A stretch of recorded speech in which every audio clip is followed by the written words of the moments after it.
அப்பா என் முதல் பாதை,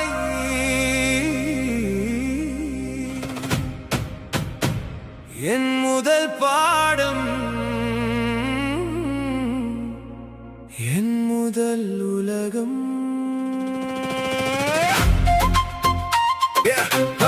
அப்பா என்ற ஆகாயம் அளந்தவர் யாரடி? அன்பின் நந்தாதி அவர் எழுதிய காவியமடி. தோள் மேல்